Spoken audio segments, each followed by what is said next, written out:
Hello, hello, beautiful people. Welcome to the Sideline Speaks with myself, Jason Collins, alongside I'm sorry, I forgot to say my name. Brittany Jones, myself, Brittany Jones, alongside Jason Collins Everybody and know who Nick you are by Walker. now. Right here on Never Had It So Good Sports Media Network.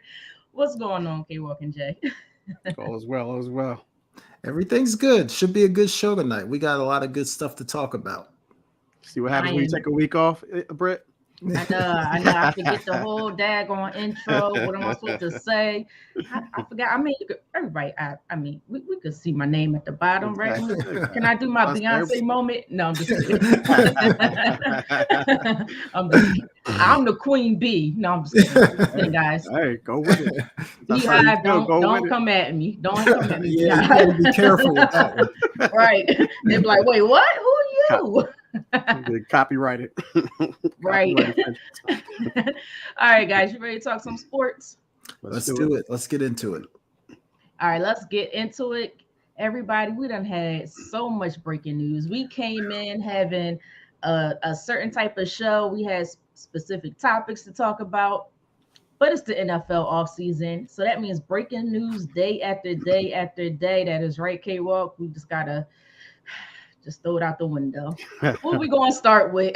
We're going to start with, in my opinion, the biggest news of the day. Well, to me, um, quarterback Lamar Jackson and the Baltimore Ravens. We have been waiting, seems like for 2 years now, for them Yeah. to figure out what they're going to do in this NFL offseason.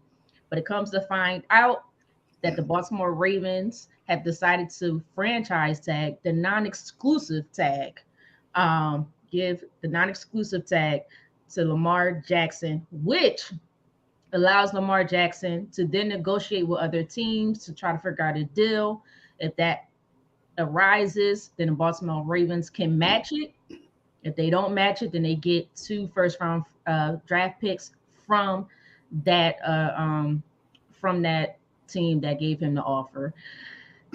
That seemed like that was a lot, right? I guess it was 2 years worth. So there you go. Do you guys think it was a great move for both sides to give Lamar Jackson the non-exclusive tag? K Walk, I'm gonna come to you first on this one. Yeah, I definitely agree with both sides of it. I mean, if you can't come to a deal by now, it just seems like a deal can't be done. It just that's what it seems like to me. I mean, we're coming to almost 2 years. We're talking about trying to get this deal done with Lamar Demetrius Jackson, and I still understand why the Ravens don't want to give him his deal. There's a reason why. There's a reason why. They know it. We don't know it. So with that being said, you give him the non-exclusive tag, which means that they just don't want him to walk. They want to give him something. I don't think Lamar is going to play on that tag. To be honest with you, he'll be a fool to do so because it just shows so much disrespect towards Lamar Jackson, in my opinion. If the Ravens have done so much, and if he does Mhm. that, man, he's just making himself look ridiculous. So yeah, I think it's a great move for both sides. I think both sides ultimately going to get what they want, which is well, actually, I don't even know what the Ravens want, so I can't. I'm not even going to speak. I know. Lamar is going to get what he wants, and that's out of Mhm. Baltimore to a city that's going to appreciate him. If they give up 2 first-round picks, he's going to feel like they generally want me here or there, whatever the case may be, wherever that may be. So, with that being said, yeah, I think it's a great deal for both sides, and I really wish my man Lamar again, Demetrius Jackson, nothing but the best going forward. And I hope it's not in Baltimore. I really do. Use the full blown government name. Or I'm gonna say, you know My what? Because your man. mama That's my gave you man. that name.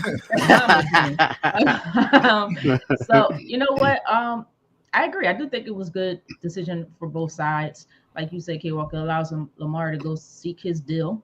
To hopefully get the money that he wants, the contract that he's looking for. I know he's looking more on the upper echelon of contracts, closer to that Deshaun Watson. And then it gives Baltimore time, time to make a decision. I know most people are saying now they had more than enough time, Seriously. but it gives them even a little bit more time to figure out what they want to do because they can still offer him a contract as well to see if that's something he would like to take also. So it's going to be an interesting thing. And then if not, they have two first round draft picks from the other team. So that is a lot to give up. It is Lamar Jackson. He's the top tier quarterback in this league. I personally think Baltimore Ravens would be a daggone fool to let him go. That's just my opinion. Because there's really nobody else. Who you gonna sign? Baker Mayfield?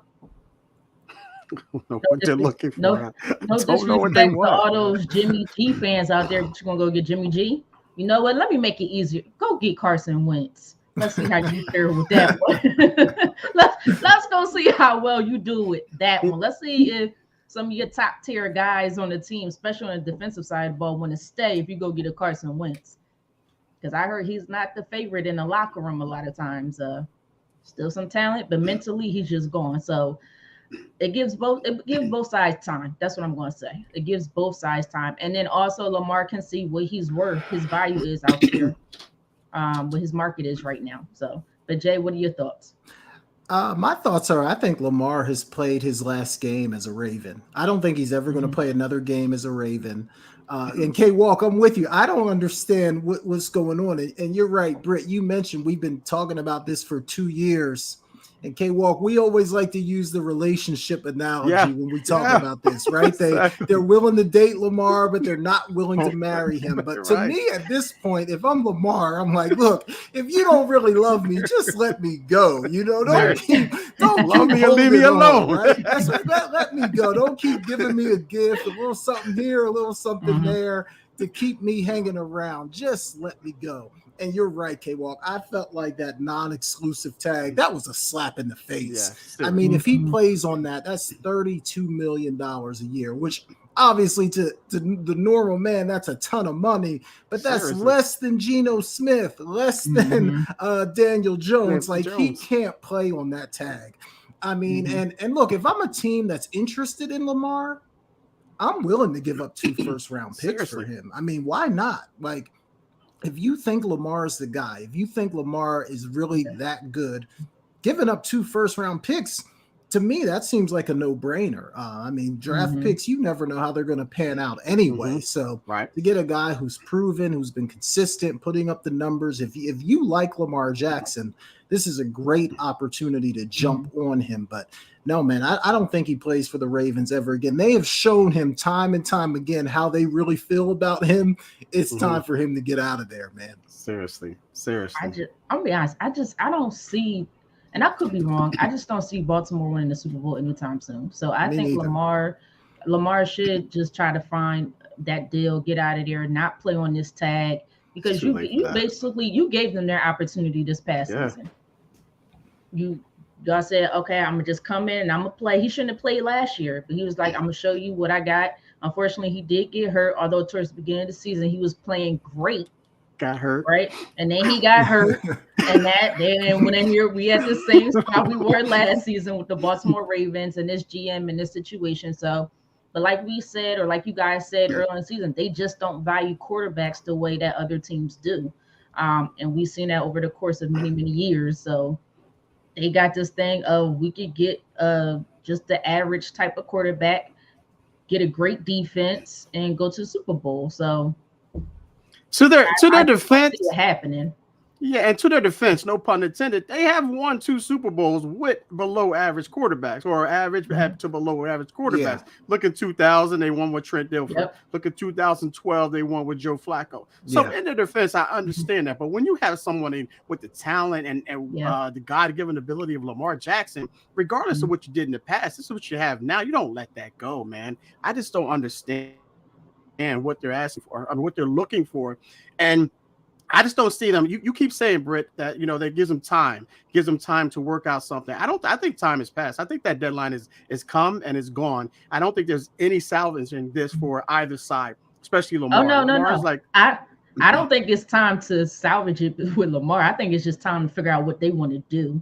That's all I'm saying. Where they was like, you know what, we'll give you this contract, or it's we'll do something else. I just whatever. I don't know what they're trying to do, to be honest with you. If we're being quite frank, they just took 5,000 years of my life trying to figure this out. Just have a flat out answer. We ain't got time for this. I want to know what's on the table and how far apart they are, really. Yeah. That's what I really want to know. Yeah, I that's a really good wouldn't know. question, K Wall, because we see guys like Daniel Jones getting $40 million a Yes. year now, right? So what is Lamar asking for? Mm-hmm. 45, 50. Like, what is that number that the Ravens aren't willing to kind of meet him there? Right. And to your point, K Walk, you're right. They won some Super Bowls with below average quarterbacks.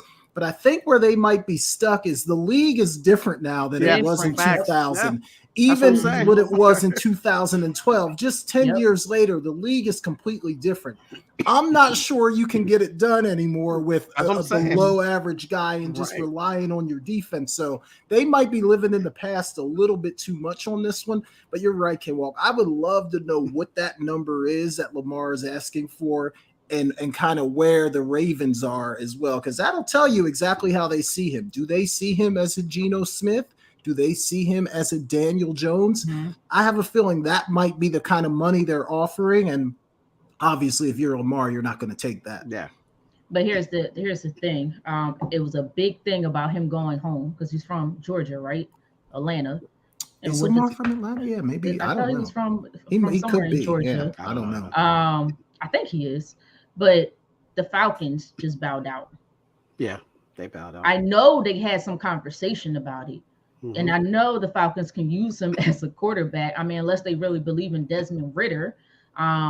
Maybe not. I'm not exactly sure. It's a possibility.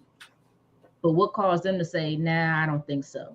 Is his asking price that high? So that shows you a lot because the Falcons have over 60 something $1 million in cap space. So they can afford them. Yeah. Plus get some other free. They have a whole bunch of money to be able to afford them.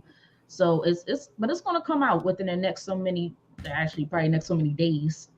Mhm. Especially with free agency starting next week. So we're definitely going to find out, and this is going to tell us a whole lot of what other teams think about him as well as the Ravens. So it's all going to come out sooner rather than later. Just one more thing on this, Britt. I know we got to move on, but I think part of the problem too is the quarterback market has just gotten out of control, right? Like when guys like Daniel Jones, who put a couple of nice games together at the end of the year before the playoffs, is getting paid $40 million a year, it just throws the whole thing out of whack. Yeah. Because now Lamar's looking at him saying, well, look, I'm way more productive than he is, MVP. right? MVP. So the I'm whole 50, quarterback 55, market yeah. is just turned upside down right now. Yeah. But speaking Yeah, of for that, sure. since I was going to go somewhere else, but since Jay mentioned it, we might as well flow right into that conversation. The Giants and quarterback Daniel Jones, as Jay just mentioned, agreed to a 4-year, $160 million deal with $35 million more in upside if he meets certain milestones or goals, which puts him up there with his base salary puts him up there with the Dak Prescotts and the Matthew Staffords. If you include that 35 million, that puts him up with the Patrick Mahomes and probably a little bit higher than that. Did the Giants pay too much for quarterback Daniel Jones? K-Walk, I'm gonna come to you first on this. You know what? I always said, if if it was the league paying these guys, and they're getting paid way too much money, and they're not worth the amount of money that they're getting paid. Now, if the Giants see fit to say, listen, this is what we can afford, this is what we're willing to give you, then I would say no, they're not overpaying them. But if you look at it from a performance standpoint, you mentioned Mahomes, you mentioned Rodgers, those guys in the top tier, Dak Prescott. This guy, what has he done to deserve this, man? He hasn't. He won one playoff game, and that was against the Minnesota Vikings, who we don't know what we're going to get with the Minnesota Vikings. And then the following week, you just lay an egg against the Philadelphia Eagles. Yeah. It's just like you don't even get a touchdown. You look so pale in comparison to what you looked like the previous week, to be honest with you. So no, to answer your question, I mean, yes, to answer your question, they overpaid for him. And these Giants fans are loving it. And you know what, Giants fans, if you're listening right now, stop it. Because when they drafted this guy, I think when they drafted him 7th, you guys were ready to just rush rush the Giants headquarters and then get rid of the GM and the head coach who made that deal. Now you guys are so gun ho. Oh, Daniel Jones, he's our guy. Stop it. Daniel Jones is not the guy. He's not He's not $40 million a guy, man. In my opinion, man. It's just and Lamar is like, he's salivating right now. Lamar's salivating because of this, and I can only imagine if these guys are getting this amount of money. I can't imagine what I can only imagine what Lamar is going to get. But to go back to the answer to your question, yes, the Giants overpaid for Daniel Jones. Daniel Jones got 40. Not only Lamar, Jalen Hurts he didn't win it, but he just went to the Super Bowl. So I know he's sitting back like, trying to. It's just time to bring that Brinks truck up on front of my driveway. Like, ridiculous, man. What the heck? This is getting ridiculous. Yeah. But Jay, what are your thoughts on this? Do you think the Giants paid too much? I kind of agree with Kate Walk. Like, I mean, to us from the outside looking in, it feels like too much. But I mean, if the Giants feel like this is their guy, then that's what the market is. But I feel like they're paying Daniel Jones like on future projections, like what they think he's going to be, and not clearly it's not what he's done up to this point. But maybe they think they saw enough that the next 2, 3, 4, 5 years, this guy's going to be one of the better quarterbacks in the league, and they're paying him now, hoping that he's going to live up to that in the future. For me, it's a little too much. I remember a couple weeks ago when the rumors were out that Daniel Jones was going to be asking for like 35 to 40. We all kind of laughed at that. Like, that's not happening. And just a couple weeks later, it's happened. So maybe they see something in this guy that we haven't seen yet. And I think it's more that they're hoping that he becomes a $40 million man than the fact that he's earned the right to make $40 million a year. Oh, it's time. I got to answer this question, right? I really have to answer this question. They paid him too much. Of course, they paid him too much, and I get it. I understand the quarterback, the market at this time. I feel like it's about everything else in this world. Everything is just inflated. This is just the inflated market right now. Because no, I disrespect. I always want to say no disrespect, but let's be real. He's not better. To me, he's not better than Dak Prescott. And y'all know I'm not a huge fan of Dak Prescott. I like Dak Prescott, but he's a Cowboy. So you know how I look at him. I don't think he's better than Matthew Stafford. So if he gets up to that 35, the 160 plus the 35, you're talking about almost $50 million a year on average. Like, so you're putting him above the Patrick Mahomes and anybody else who just got paid big dollars. Come on. I don't even think he's a better quarterback than Derek Carr. So they paid way too much for him, and that's just going to mess up everybody else. And maybe the Ravens heard that and they say, I'm sorry, Lamar, we can't pay you more than that. Because maybe they gave him an offer of 42, 43 coming in, maybe a little bit more.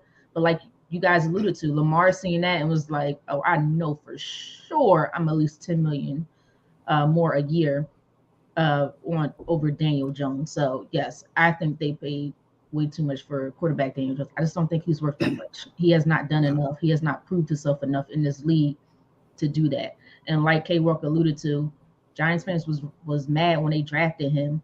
Serious. It's funny because Giants fans laughed at the Eagles when we got Jalen Hurts. Should we be laughing back now? Is it our turn? No, I'm just kidding.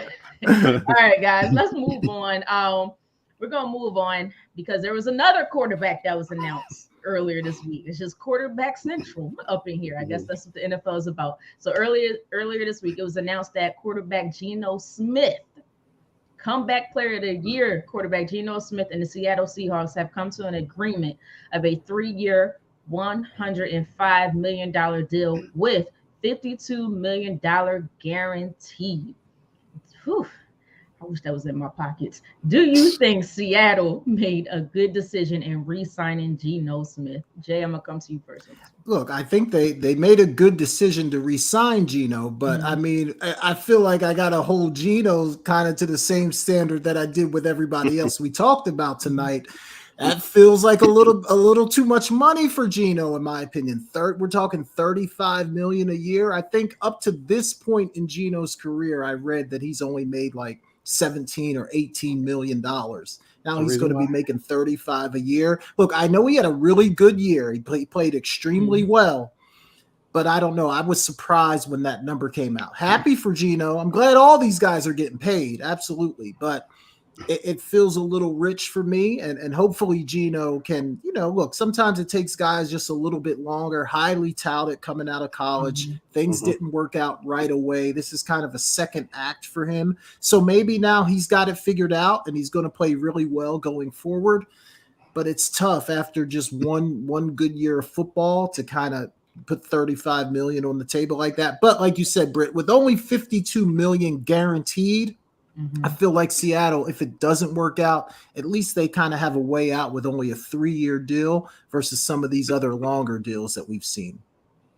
I actually I think it was a good decision. I don't actually have a problem with that contract for Geno Smith. I think that's a pretty decent contract. Like you said, Jay, it's only 52 million guaranteed.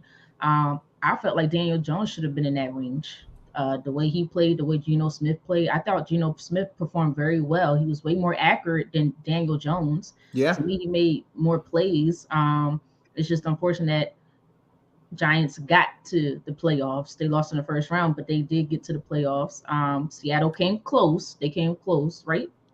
No, they made it to the playoffs. Yeah, they lost to the 49ers, right? They lost to the 49ers. I'm sorry. That's forgettable team. I forgot about that. No, I'm just kidding. I'm just joking.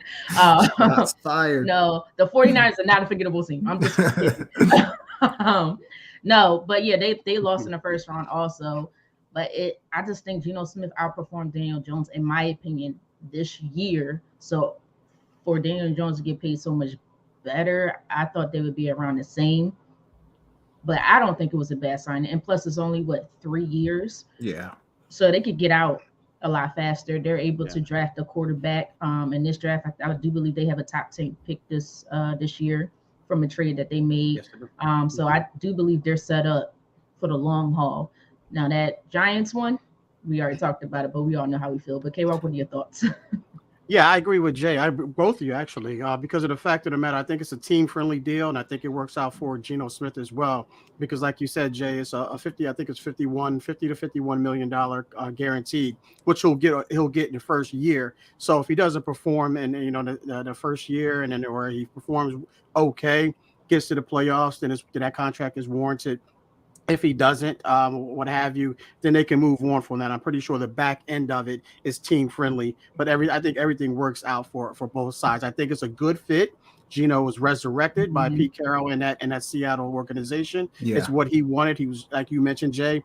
He was a traveler coming out. When he was at West Virginia, good gracious, that dude was serious. He was the real deal. Yeah. But he got caught up in the wrong systems, in my opinion. If you find the right system and the right quarterback, and then it'll all work out. And I think that's what ultimately happened with Geno. And I think it's very warranted. This is a contract that I absolutely have no problem with.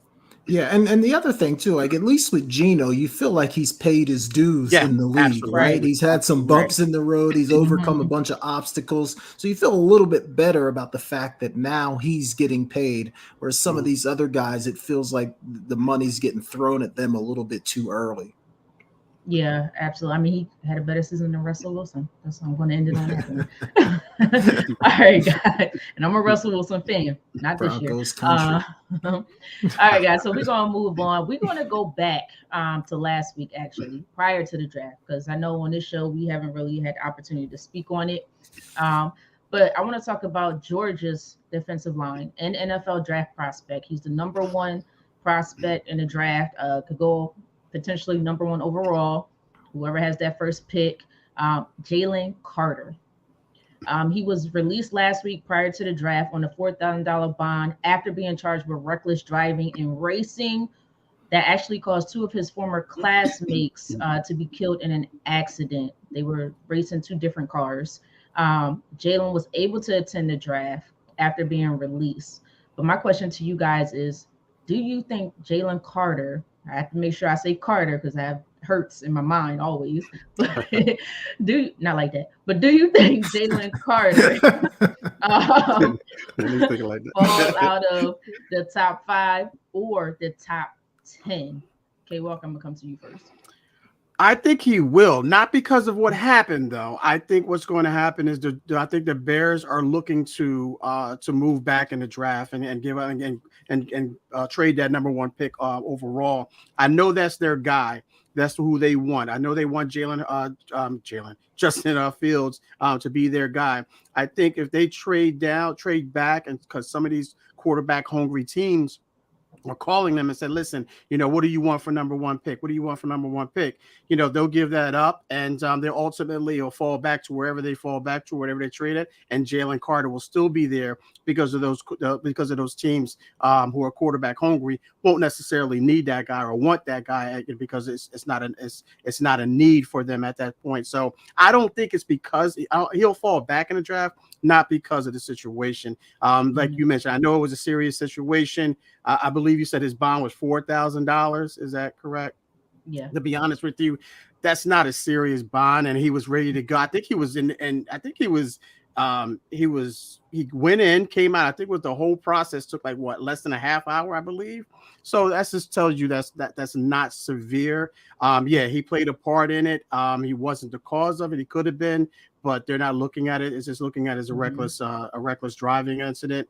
But yeah, again, I don't believe it's going to be because of this incident that he falls back in the draft. I think he still stays within the top 10, though.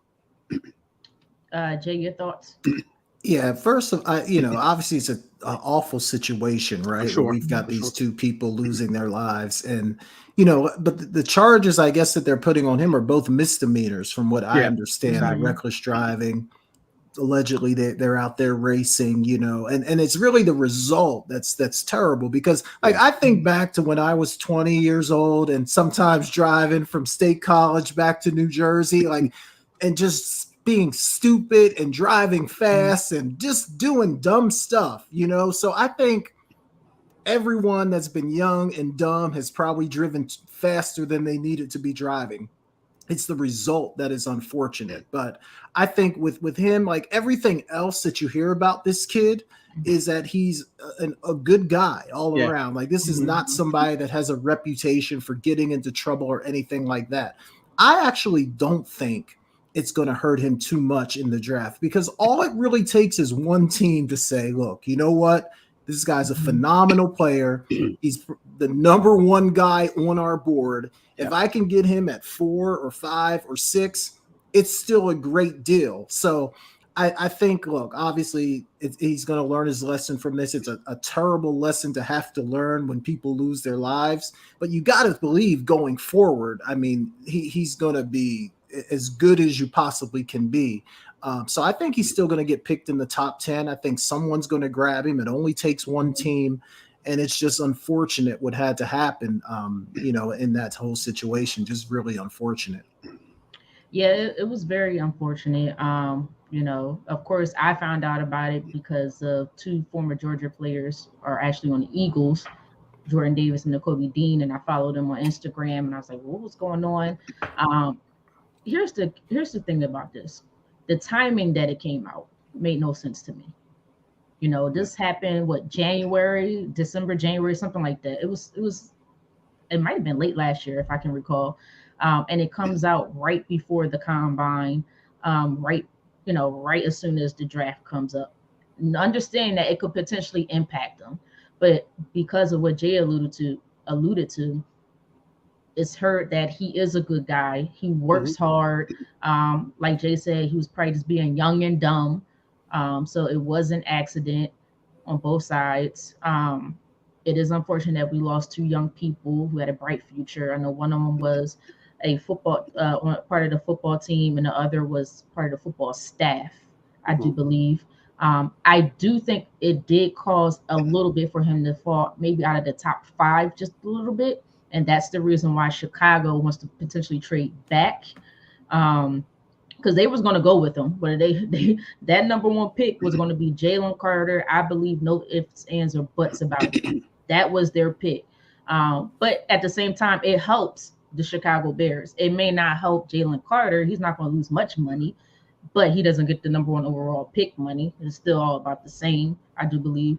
But at the same time, he'll learn from this. I do believe the interview part of the NFL Combine was the biggest part My understanding was teams wanted to hear him speak on it.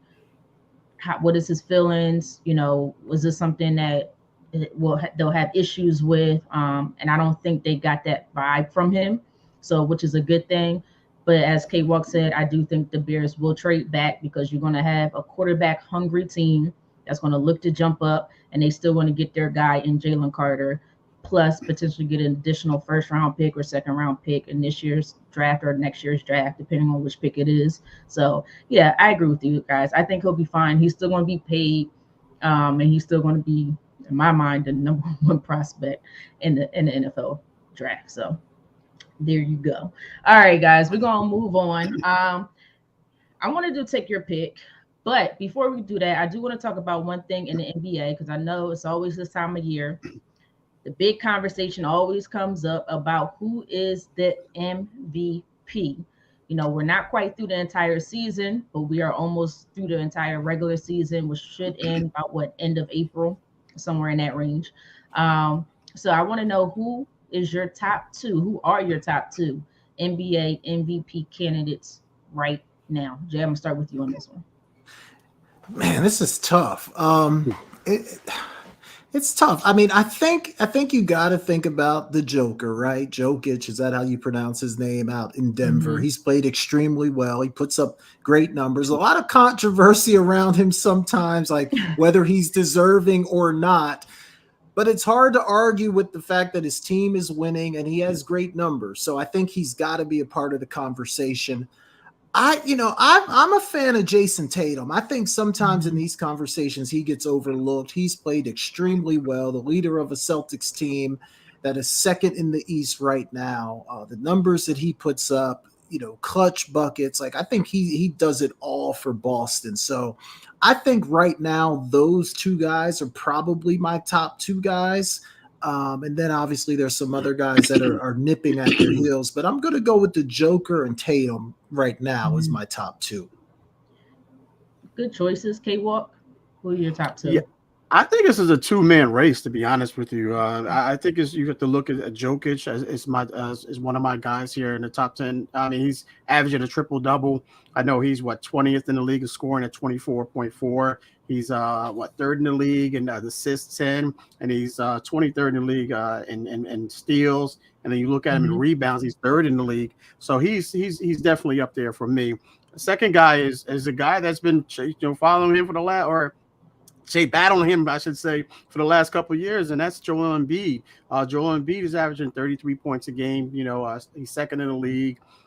He's ninth in rebounds. At 10.2. He averaged 4 assists and and almost 2 blocks a game. And he, both of them are on teams that are right now very successful. Jokic has the number one. I think they're the number. They're the number one team in the West. They're the number 2 seed overall as far as records goes in the entire league behind Milwaukee. But Joel Embiid has these guys, meaning the Sixers, third in the East right now. So both of these guys are very valuable and they're playing solid basketball. So these two right now, nothing to take away to the guys that you mentioned, Jason Tatum and those guys, Luka and those guys. KD's back healthy, looking smooth as ice. But right now, I love Joel Embiid right now and Jokic to be a 1-2, finish 1-2, and when it's all said and done. Yeah, I think for me, I'm gonna go with Joel Embiid and I'm gonna go with Giannis. And I'm pretty sure you guys know. I know the whole consensus is it's going to be Jokic again because he's almost averaging a triple double, or he is averaging a triple double. But I'm just a big believer in two-way players, and I've always said this from the beginning. Jokic does not play defense, and I don't care what anybody says. Oh, he does not play defense. He's a liability on the defensive side. When Jokic plays against guys like Giannis, when Jokic plays against guys like Joel Embiid or Anthony Davis, he does not show up in those moments. So, don't get me wrong. He's in a good situation in Denver. They surrounding him with fantastic players. Jamal Murray is no slouch. The problem with Jamal Murray is he's always injured, but that's a star. He's a star. Michael Porter Jr. can shoot lights out, but he's always injured. They got Aaron Gordon, saying his name wrong. Aaron Gordon, who's a good quality role player. He's supposed to be a star. He probably would be on another team. He doesn't have to be on this team. I respect Jokic. I always will. He could do it all on the offensive side of the ball, but he doesn't show up when I need him to show up against certain teams. And that's usually against Giannis, Joel Embiid. He gets dominated. And a lot of times, don't get me wrong, the team would win, but his performance is not necessarily always the best. And on the defense, I keep going back to defense. Giannis and Joel are two of the best big men, defensive big men in the entire league. Look at the game they played against each other. They were blocking each other's shots and going at it. I think they both dropped between 35 to 40 points that game, had multiple blocks, steals. So they really showed up. I respect Jokic. I think he's a likable guy, and I think that's why people vote for him. He's a talented guy. He will get you everything that you need for offensive side. But if that's the case, how come Russell Westbrook didn't get it 3 straight times in a row? And I don't want to hear about the whole, he's they're look at their record, because last 2 years when he won MVP, what was Denver's record? I believe last year they were 6. The year before, I can't remember what they were the year before, but I believe last year they were 6. Joel Embiid was 1 or 2 or 3. So I just think it's because he's more likable versus the other two guys. I don't know, guys. I'm gonna be honest. I just think that MVP is a little bit of a joke now. The way it gets voted for, to me, you have to watch the game. Who is dominating the game? Jokic does a lot of passing and all that. I don't care about advanced analytics. I never have. Look at this game and who is the better player, who is dominating the entire game. So those are my top 2. Not to go off a little bit, but I went off. Giannis may be out of the race after what he tried to pull off the other night, man. So, yeah, that little cheap rebound. but look at this though, and I'm gonna shout out Kendrick Perkins, because he alluded to this for the last several weeks, and I know a lot of people got on him about it. But during December, January, I believe Jokic had about 9.8 assists or something like that, or rebounds. It was one of the two. So what he did he focused on just the assists or rebounds, and he was scoring less. So I mean, that goes to me, everybody does it. I think KP is right. Kendrick Perkins, if you guys don't know, he's on ESPN. But I think he's right. Those players pay attention to their stats. Jokic understands. He may not say it, but he understands situations. He knows that will help him get the MVP, and it just looks good. It looks great. Somebody's averaging a triple-double for the entire year. That looks amazing. But for him to win it year after year after year, so that means he's going to win it next year. Just give it to him next year too. If he wins it this year, give him to him next year. Because I guarantee you, first player in NBA history won 4 straight MVPs. Yeah, it wouldn't surprise me if they went a different way. They give it to guys 2 years in a row. They usually don't want to give it to somebody for a 3rd year. So I wouldn't be shocked if they went another way. But I also wouldn't be surprised if he won it either, because like you said, Britt, we really don't even know the criteria for how they vote on it anymore. Is it the best player on the best team? Is it the best stats? Is it your wins? Is it that you're dominant? Like, we don't really know. So who knows who's going to win the thing? And this does not mean, guys, whoever's watching, for all you Jokic fans, this does not mean I do not like Jokic. I love Jokic. I love how he plays the game. I just think there are other players out there that are more deserving of the award, and they have shown it year after year after year after year after year. So that's all I'm saying. All right, guys, let's move on. We're going to go back to what I said previously, and we're going to take your pick. But this is NFL free agency edition. So I'm hoping you guys know these players, because I didn't give it to them. I didn't tell them the list of players I'm selecting. And we're on the hot seat. Right. And it's a lot of players in this NFL league, way more than the NBA or MLB or whatever else we're going to talk about on this show. First one, take your pick. Free agency. So who would you choose for your team? If you had the opportunity to sign any of these players, which one would you choose for your team? First one, the safety, Cincinnati safety, Jesse Bates, or use the Eagle safety, CJ Garner-Johnson. Take your pick. K Walk, I'm gonna come to you first. I was hoping you didn't do that. Wow.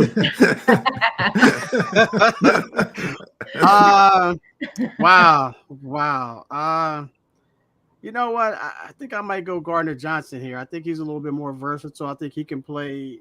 He can play both the slot. He can play not both. He can play the slot. He can play corner. He can play a little safety as well. He can play that hero back, if you will. I think Jay, you played that at Penn Yes, State sir. in your day. So it's kind of a hybrid type of guy. He can play pretty much any. I mean, all over the place in the back end of it. So I'll go Gardner Johnson here. I think with me, I love Jesse Bates, but I think I'm also go with CJ Gardner Johnson just for all the reasons K Walk said. He is very versatile, and I love his attitude. He has that Philly, New York.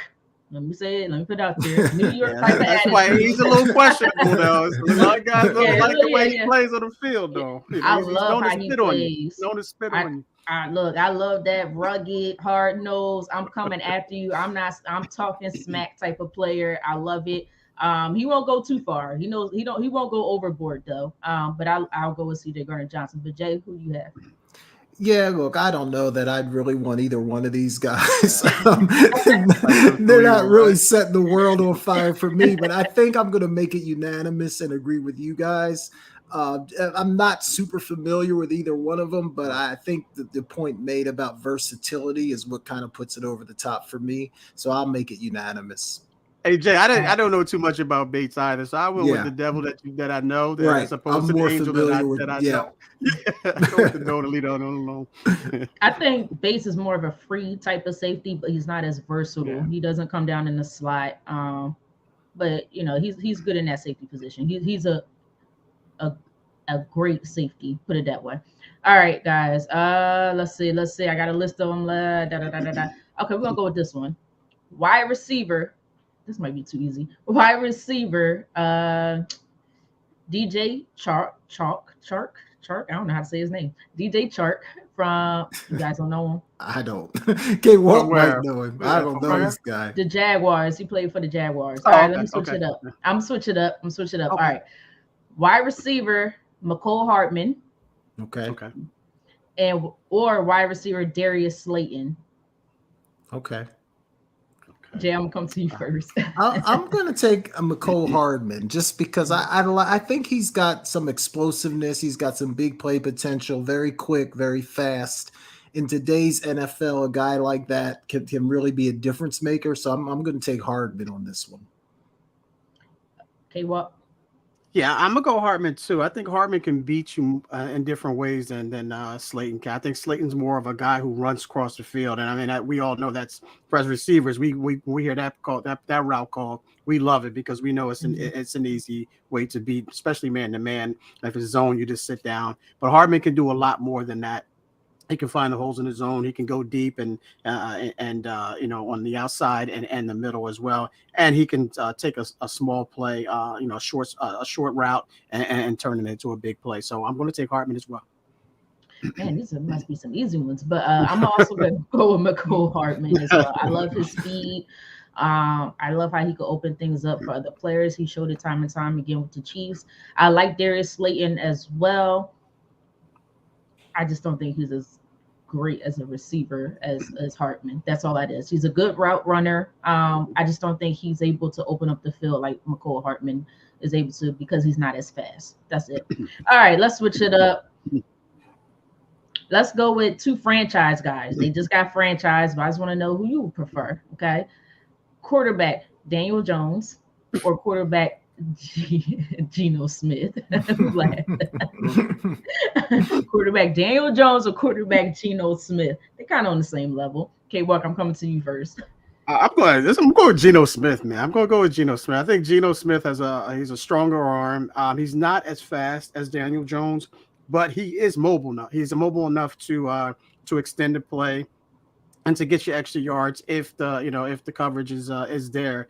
So I do like Geno. I mean, I love the way what he did in Seattle. Well, I didn't love the way he did it in Seattle, but I love the way he played when he was at Seattle. You know, as a 49er fan, we don't want to see that. But he showed signs of what he did, as we mentioned earlier, in West Virginia. You know, he has that arm strength. He's able to get the ball out, quickly, accurately as well. Daniel Jones still has some. I think he still has some progressing to do. We saw some signs that he looked good, but it was more so Daniel Jones is more of a runner than he is a passer. So I'm going to go with Geno Smith. Yeah, I'm basically going to say the same thing. I'm going with Geno Smith also. Like you said, I didn't see the progress in the passing game just yet, or the progression in the passing game just yet. Improvement. Like K-Walk just alluded to, he's a runner. He's basically a running quarterback. I know some people like, well, you're a Jalen Hurts fan, but he's improved, and he showed that he's improved in that passing game. Stop that. K-Walk. I know. I'm agreeing with you. You did one of those. No. I'm agreeing. I got you. I got you. But that doesn't mean Daniel Jones can't get there. It's just that if you're a quarterback, to me, you have to know how to throw the football, not just be able to run it.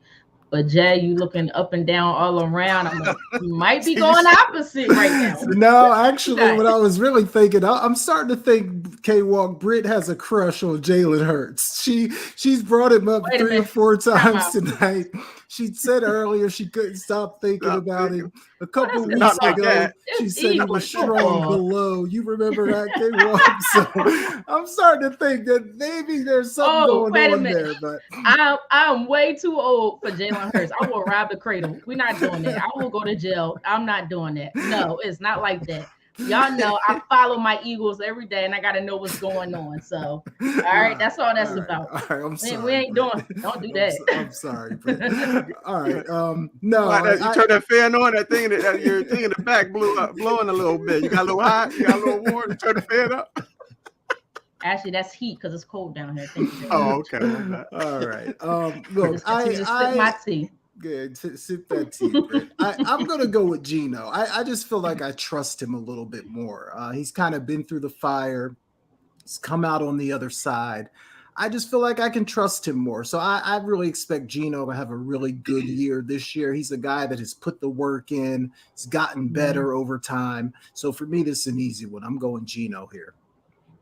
I'm going to just shout out somebody who doesn't have a crush on Jalen. I mean, look, Jalen is, I'm a female. He's a very handsome young man, but keyword young man. He's too much younger for me. Okay. But if I was 10 years younger, hey. But out of respect, he has a girlfriend, guys. He has a girlfriend. Let's move on before this gets carried away. becomes a dating game. Someone commented that's Jalen behind the curtain. That's Bob, isn't it? Bob? Yeah, I think that is Bob. They know it's the man behind the curtain. That is not Jalen behind the curtain, guys. Do not listen to that. Because you know things will go to the man behind the curtain. That will go viral on this. That's you know, Jalen and myself is in trouble. Good. No. That was a good one, though. That was a good one. That was good. Last one, guys, because I'm losing all types of focus over here. I think we know both these guys. One's a little older, one's always hurt. 2 different positions, but I'm going to throw them out there. Linebacker Bobby Wagner or defensive end Jadeveon Clowney. Clowney. All right. Jay, I'm going to come to you first on this one. Yeah, that's tough because I feel like both these guys are past their prime. Man, that's tough. I feel like I want to go with Clowney just because maybe he's got a few more splash plays in him. Like, obviously, he's not going to be an every down guy, but maybe if you can bring him in on 3rd downs just to try to get after the quarterback, you might still be able to get something out of him. Whereas Wagner, I don't know. I feel like he's had a great career, but his better days are definitely up behind him already. So I'm going to take Clowney, but it's tough. Yeah, I think for me, I agree. This one is a little bit tougher. I'm going to take Bobby Wagner. I think he still has a little bit left. He's not the same player, clearly, but depends on what you're looking for. And I want the leader in my locker room. I think he's a good leader. He'd be a good mentor for the younger guys to help bring them along. Jadeveon Clowney, I just don't know sometimes if I could trust him. I don't know how good of a locker room guy he is, and he's always hurt. Cannot stay on the field. And because he doesn't necessarily have that leadership aspect to him, I got to go with Bobby Wagner. If Jadeveon Clowney had that leadership aspect, I think I will go with him because, like you alluded to, I think he just has a couple more years, but he just can't stay on the field, and that's a major problem for me. Okay, Walt, who you got? Yeah, it just seems like yesterday, Jadeveon Clowney, man, he made that hit when he was at South Carolina and that guy's head helmet off. It just seemed like it was so long. I mean, so just yesterday. But I'm going to agree with you, Britt. I do like Bobby Wagner here, right now because of the fact of the matter is I think he has a little bit more left in the tank because everything you guys mentioned or you mentioned, Britt, that Clowney, he tends to get hurt. And Jay, you alluded to it, that he's generally right now a third down guy, a third down pass rusher. I want a guy who can be on the field just a little bit longer than that. Bobby Wagner can still do that, not at the level that he used to do it when he was with Seattle, but I think he still has more in the tank and he can get it done a lot better than Clowney can. So I'm gonna go Bobby Wagner. For the heck of it, one more. I was going to end it there, but just one more. I got another quarterback. Quarterback Jimmy G or quarterback Baker Mayfield. Let's go with Jay first. I think this is easy for me. I'm going Jimmy G. I probably like Jimmy G more than maybe most people walking around, but Jimmy G's a winner. Like people can say what they want about him, but when he's a starting quarterback, his teams win a lot of games. To me, Baker Mayfield has just been a mess. So I don't even know that this one's really all that close, but I'm taking Jimmy G. Yeah, for me, I'm not a fan of either one of them, to be quite honest with you. But if I had to choose, I could see Baker Mayfield. He's one step being from outside out the league, to be honest with you. Yeah, exactly. He had a good couple games with the Rams, or maybe that one incredible game he had with the Rams. So he seems like he has it in him, but he's not consistent enough for me. I got to go with Jimmy G because at least I see Jimmy G as being a good quality backup. Y'all know how I feel. I know people are, all right, he's a starter. Not in my eyes. He can be that starter if you need him to be, just not for a long period of time. I just think he had a lot of good success with the 49ers, primarily because of that daggone defense. Good Lord. And we've seen it in a game against the Packers the 1 year when the offense didn't really score. It was just the defense and special teams. And that's how they won that playoff game. So I'm going to go with Jimmy G in this situation. Okay, well. Yeah, Jimmy G lost some sexy points with me when the whole situation in the NFC Championship, when he had a chance to play in that game. He had a chance to suit up, and he decided, no, I'm not going to do it. I don't know who he was blaming or why he went that route, but he lost a lot of cool points with me. But with that being said, he didn't lose enough points from me to give him to put Baker Mayfield over ahead of him. So I'm still going to go with Jimmy G here. Yeah. If he can stay healthy, like Jay said, he is a winner. He's a proven winner. The numbers speak for themselves. He just has a tendency of getting hurt for whatever reason, man. And it's always the same type of injury. That high ankle sprain for him is always that issue. I know he had that knee injury some time back, but he can never stay healthy for whatever reason. Baker Mayfield is always healthy, but he just can't get right. He just can't get right for whatever reason mentally. So I'll take Jimmy G with all that being said. Yeah, we're gonna see what happens. It's gonna be an interesting free agency, guys. It starts next week. I believe next Wednesday is the 15th. I do not exactly know the time, but I'm assuming maybe about 2 or 3 in the afternoon. That's usually around the time it starts. We're going to see people, or maybe it's 12 a.m. I'm not exactly sure. But we know nobody's supposed to speak to anybody prior to the start of free agency. But we know we always going to get players to sign on that dotted line that very first hour, which is very interesting. But y'all ain't hear from me. But all right, guys, we're going to go into our break here. And when we come back, Jay is going to take over so we can have some more fun. And, of course, talk some more sports because that's what we do. But you guys are listening to the Sideline Speaks right here on Never Had It So Good Sports Media Network. CampLyman.com is an opportunity for my big boys to come get some work. Let's put it all together. We built from the ground up. Our cliche is it all starts up front. Once again, start, stance, hand placement, hand separation, get-offs, counter moves, a little bit of everything. Polish up those skills before your middle school or high school season began. Just come work on your craft. Once again, camplyman.com. You're inside Never Had It So Good Sports Radio with Princess Cooper, Tim Moore, David the Duck Riley, Jason Collins, Shoshana Cook, Britne Jones, Travis McGee, Eric Scott, and Kevin Walker. We make it easy to talk sports. All right, welcome back to the Sideline Speaks. Britne Jones, Kevin Walker, and Jason Collins. Guys, if you're listening on YouTube, go ahead and hit that like button, hit that subscribe, share it with your friends. We're really trying to grow that channel. Also, we are on Spotify, Apple Podcasts, Google Podcasts as well, so you can also listen to us there also. All right, guys, let's keep the conversations going here. The NFL Combine was this past weekend. A lot of talk about the quarterbacks, some established that we think will be really good players right away, some others that have a lot of potential that can kind of wow you in the workouts. I want to know who you think is the best prospect at quarterback coming out in this year's NFL draft. We got some really good candidates here, Britt, but which one do you think is the best prospect? Oh, man. I mean, to me, it's out of Bryce Young or CJ Stroud. I know a lot of people like Will Levis, and I actually heard Will Levis' name going shooting up to the top of the quarterback board. I like CJ Stroud. I like everything about CJ Stroud. He has the arm. He can read defense as well. At least he showed that ability in college. He's very accurate. He's tough. He's a tough quarterback. Good size to him. I'm going to go with CJ Stroud, and then right behind him, I have to go in Bryce Young. Yeah, those are the two guys that definitely have the most production on the field without any question. Okay, Walk, who do you like?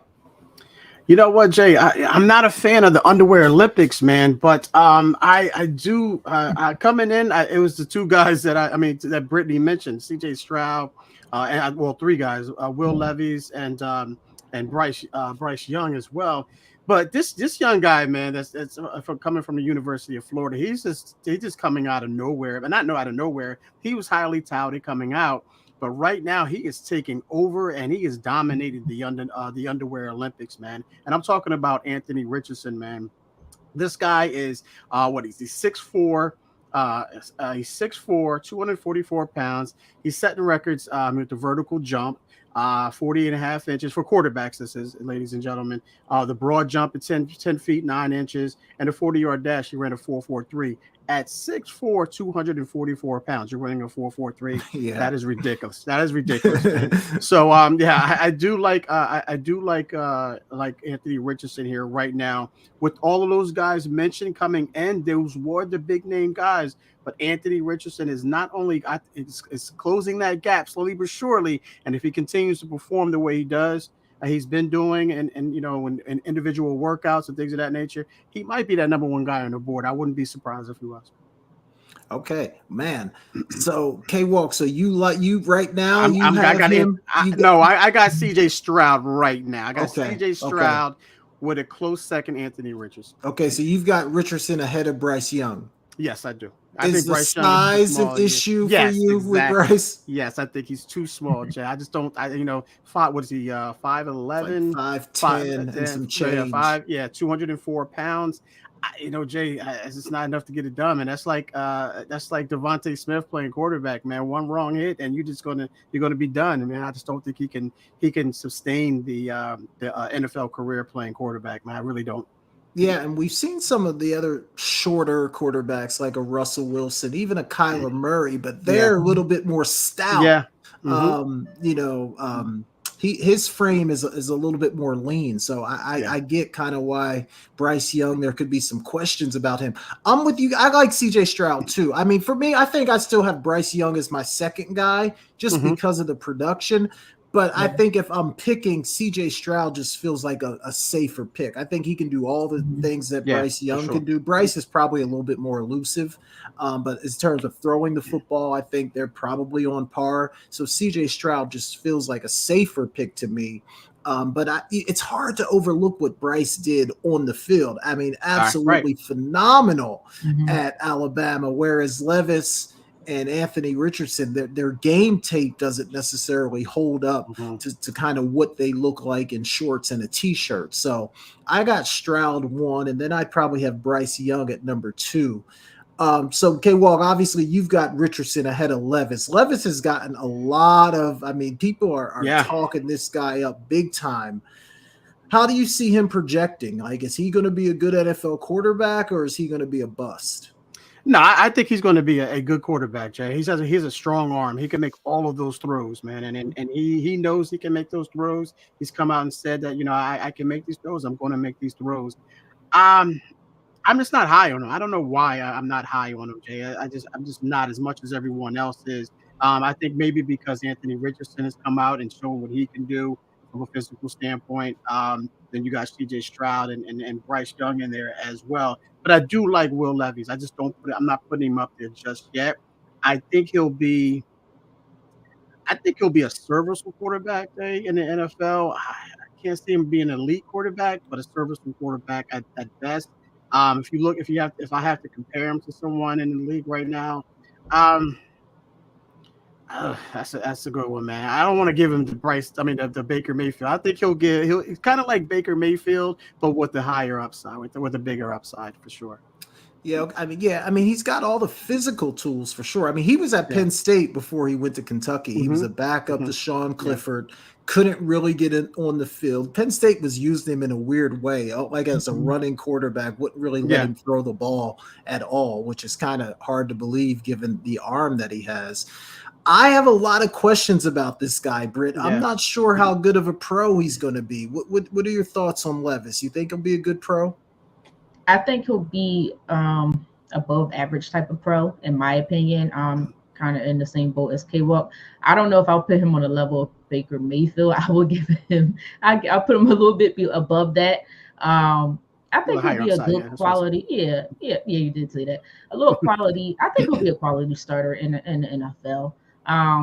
Who knows? With today's NFL, it's so different nowadays. He may shock you and get to the Super Bowl. But because it's more of a team game. But I like Anthony Richardson better. I really do, guys. I like this kid. He makes his throws look so easy. Like the deep ball that he throws, I was watching him at the NFL Combine. Everything just looks so easy for him. Oh man, I know he still has more to work on. Like he has to work on his accuracy just a little bit better. But he was making these deep throws and they just bombing them. But it looked like me throwing paper and sliding it across the table. That's how easy he made it look. I just think Anthony Richardson's upside is well above Will Levis' upside. Yeah, I think Anthony Richardson, because of all the physical gifts, if he can get with the right team in the right system, which really we could say that about any quarterback, you got to be with the right system. Mm-hmm. But if he lands in the right system, he could really be really, really good. He could be dynamic. But if he gets caught somewhere that doesn't really play to his strengths, then again, I could see him not really getting a whole lot done at the next level either. So it's going to be interesting. It's amazing how much it just really depends on where you go that can kind of decide how your career is going to go. And Jay, no matter where he goes, he has a tendency of holding on to the ball a long time. Yeah. So he has to get out of the habit of doing that. That's one of the knocks on him. You know, as a Florida Gator fan, I saw that a lot, and I yelled at the TV. I don't know how many countless times. Get rid of the ball, let the ball go. So if he can get rid of that, like they say, stop burping the baby, if you will, just in there patting the ball. Then I think he'll be all right. Yeah, and we know at the next level you can't stand back there and hold the ball. No. And Will Levis has had some of that same issue. I think he was sacked more than any quarterback in the SEC. Maybe he took a lot of hits, so that's something both those guys probably really need to work on. Let me make a little bit of a left turn here, guys. We're talking about quarterbacks, and I'm only asking you guys this question because a couple of weeks ago I was just sitting at home watching TV. Phone rings, I answer it. It's one of my brothers. They're like, Jay, what's the hardest position to play in football? It was Aaron K-Walk. He was having a discussion with his boys, and his boys were convinced that they had the hardest position in football down. And I don't want to say it because I don't want to poison your opinion. Right. But he disagreed, and he was calling me to see if I disagreed as well. Uh-oh. So I'm like, well, man, what is the hardest position to actually play? So I said, let me throw it to you guys and see what you guys think. I mean, we're talking about quarterbacks. Is it a no-brainer? Is it the quarterback position, or is there some other spot on the field that's the hardest position to play? Britt, I think I'm going to come to you first, get your perspective on this. What do you think, Britt? What's the toughest position in football to play? You would ask the person who didn't play football first, right? Yep.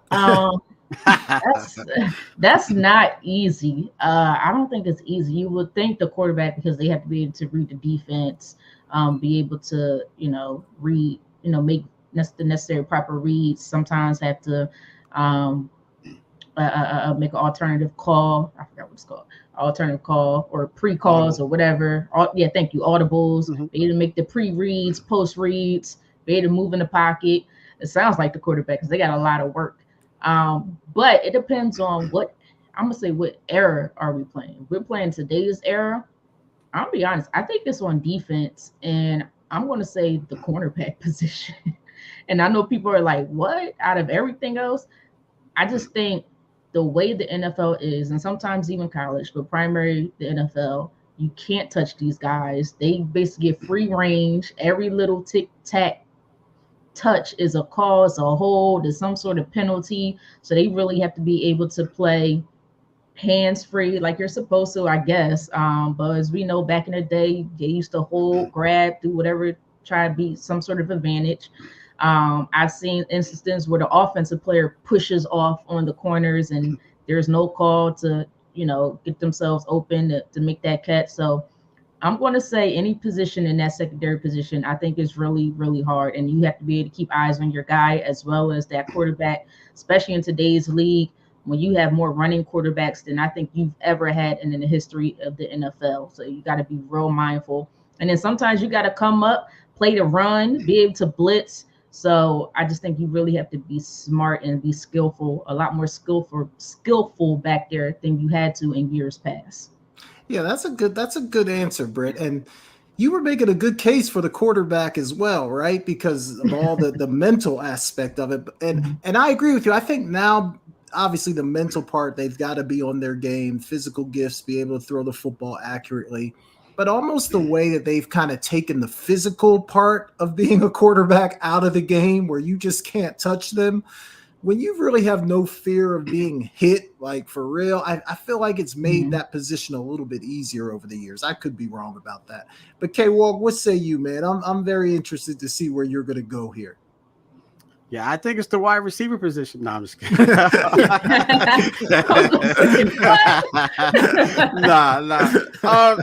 You make a great point there, Britt, about the cornerback position. I played that in high school. I played a little bit of it in junior college.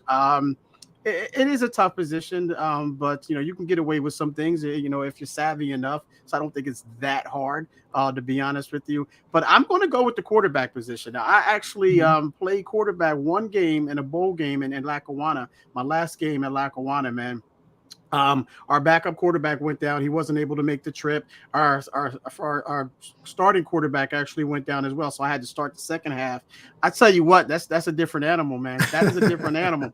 I mean, you got to know every single person's position, every single person's responsibility. You got to know where they're going to be. You got to put them in situations. You got to read the defense. You got to, if they're lined up, if you call a certain play, you got to line up and you got to make an adjustment. You got to, the audible, as I mentioned, Britt. You got to read that. You got to know where your protection is going to be. You got to know who's the hot read. I mean, you got to see so many different things. So to me, man, and then not on top of that, that's before the snap even that takes place. Yeah, that's before the snap even takes place. So now you got to read the guys. Now you got to make the throw. If you make that throw, make that read. So to me, I can't see how anybody could think the quarterback position is not the hardest position to play on the football field. It's just a lot there, and these guys don't get enough credit for it. They get killed more than they get praised, for sure. But yeah, quarterback position for me by far. Hey, Walk, how'd you do as a QB in that game, man? What were your numbers like? Jay, man, I was mostly bootlegging and running for my life, man. I think I was 2 for 4 for like 14 yards and an interception, Jay. So it was rough, Jay. It was really rough. And and I'm not to try to toot my own horn, but when you don't have a receiver like me to throw to, I toot my own horn. It makes it rougher for you. It makes it harder for you, Jay. For real. I'm with You know what? It's like, hey, I agree with you, and I really do. That's why I was mentioning them first. I just think today's era of football, it's a little slightly a smidget easier for them because you can't even touch the quarterback. Like if you touch a quarterback, and I'm talking about NFL game. I didn't get to college or football. It's probably a little bit different there, but NFL game, if you just tap the quarterback wrong, then it's a flag. And it's just like I guess for me, it's just so frustrating. So that's why I went quarterback second. It's just a frustrating position just to watch, and from my opinion. So that's why I decided to go with the secondary. If not, I would have went with quarterback because I understood everything that you said, and it is a lot. That's a whole lot. It's a lot on the mental. Yeah, I don't think. Yeah, I mean the quarterback. It's hard to argue that, especially kind of what you laid out, K Walk. And just for the record, Aaron's kids, they said it was corner. They said the corner was the hardest position to play. And I get it from the standpoint of, if you're playing man-to-man, whatever, the rules are kind of against you. But man-to-man defense isn't like when you're playing cover 2, like being a cover 2 corner is pretty easy. Cover 3, like there's a lot of other defenses where being a corner isn't really that hard. Yeah, when you have to line up and play man on somebody, okay. But I don't know. I might be being a little biased here, guys, but I'm going to say it's like one of those inside safety positions. Now, hear me out. Hear me out here, guys, because not only do you have to have the ability to cover, like sometimes you got to cover the slot. You got to play man-to-man. You got to play the deep zone. But to me, the thing that makes playing safety hard is you got to come downhill and tackle a 230-pound running back that's running at you full speed. So you have to be able to not only be good enough to cover, but you got to be willing to tackle a 230-pound back. And that's just not easy to tackle somebody in open space like that. So I'm going to be biased and go with the safeties in the middle. I know most people would disagree with that 100%, but having lived it, it's not easy. What were you going to say, Britt? That's what Jack. Well, I did say secondary, by the way, but whatever. But does that count? Yeah. But you know what? You make a valid point because I was listening to an interview recently with Brian Dawkins, and he said that he was like, people don't understand how difficult it is to play that safety position. He said I had to come out. He was like, people just think I just like to smack people, and he did. He liked to hit people hard, but he was like, I had to cover the tight end. I had to pick up and cover a receiver. Maybe we're playing a certain type of defense, so you have to be versatile a lot of times in that safety position. It's like, and it's not hard. And then sometimes you got to be the what do you call it? The watch the quarterback to see what they're doing. Be the blitz, and you just got to do so much in that safety position. So I can't disagree with you there neither. Oh, boo-hoo-hoo. I'm not. Forget these defensive guys. Forget these. They got to react. They don't have to read or react. They don't have too much thinking to do there. Just go get the guy that has the ball. That's all you have to do. Is it that simple? It is. No, it's not. It ain't that simple. It is that simple. Oh, if it's you know what, I'm not even gonna say that. Never mind. I'm just gonna keep it to myself. I'll come at my own team. So let's move on. Good stuff there, guys. Good stuff. Let's talk about my Phoenix Suns a little bit. Let's shift gears here. KD's no more back. than Nets. I had to let him go, Britt. That's what sometimes you got to know when to walk away, and guy KD Bridges is killing it though. Yeah, he's playing good. He's playing good ball, but my Suns are undefeated since KD's been on the floor. Oh my gosh. What do you think, K Walk? I mean, are they I'm not even going to say the favorite to win the championship. Do you see Phoenix coming out of the West? Let's start there. Yeah, I did see them. I do see them coming out of. I saw them coming out of the West as soon as that trade was made. To be honest with you, I just think that's a perfect fit for everyone. For KD, for Devin Booker, and for Chris Paul and DeAndre Aiken for sure, and the other guys around them. I forget the one kid, the young kid. He just came off of injury. The left-handed guy, light-skinned guy. I can't think of his name. I know. I can't think of his Payne, name. Cameron Payne. Yeah, Is that his name? Yes. That guy is going to be crucial. If he can stay healthy, that's what's going to put them over the top. Not just KD coming there, but if he can play the way that he's capable of playing, that's going to be a tremendous boost for the Suns. I know you said undefeated. I know they're only 3-0, but hey, they're undefeated no matter what the record is, right? But yeah, I do see them coming out of the West, Jay, if they can all stay healthy, of course, and they can play. And I love the way that they played the other day against Dallas. That shows you what type of team that they are. I mean, because they're going to face a team in order to beat a team to get to the championship. You have to beat a team that's capable of putting the points up that the Mavericks are definitely able to put up. Yeah, I like this team, Jay. I really do. And KD, you and I text back and forth, and do our thread is that that guy, man, it looked like he didn't miss a beat. He was gone a month, I think it was, and he just came back and just picked up right where he left off, man. And I just knew that a change of scenery with those guys would be a tremendous boost, not only for KD but for the Suns. But yeah, to answer the question, I do see them coming out of the West for sure. Yeah, man, it's really silly how good KD looks at times, just how easy he makes the game look at times. We got guys getting, I mean, it seems like everybody's scoring 30 in the NBA right now, but he does it so efficiently on 15 shots, 16 shots, where other guys are taking 25, 26, 27 shots. So just the efficiency that he's playing with right now is absolutely off the chart. And his game, like, you feel like KD is a guy, you can just put him on any team and his game will fit anywhere in the league. So they're going to have to be a little better on defense, I think, if they're going to win it all. But I like what I've seen so far. But Britt, what say you about my Phoenix Suns? Well, first of all, are you talking about Cameron Payne or Devin Booker? Yeah, Payne. You said the light skinned guy. It was Payne. Oh no, I said Devin Booker. No, the other guy. I think he comes up the best. The left hand. Okay. Cameron Payne. Okay. All right. I said to make sure. No, I mean, I still need to see more. I got to see more, but I do expect for them to come out of the West. I really do. I mean, the last 3 games, I know they're 3-0 guys, but they played the Hornets, the Bulls, and the toughest game was the Mavericks out of those 3. So let me see them play, a little bit more tougher competition than that.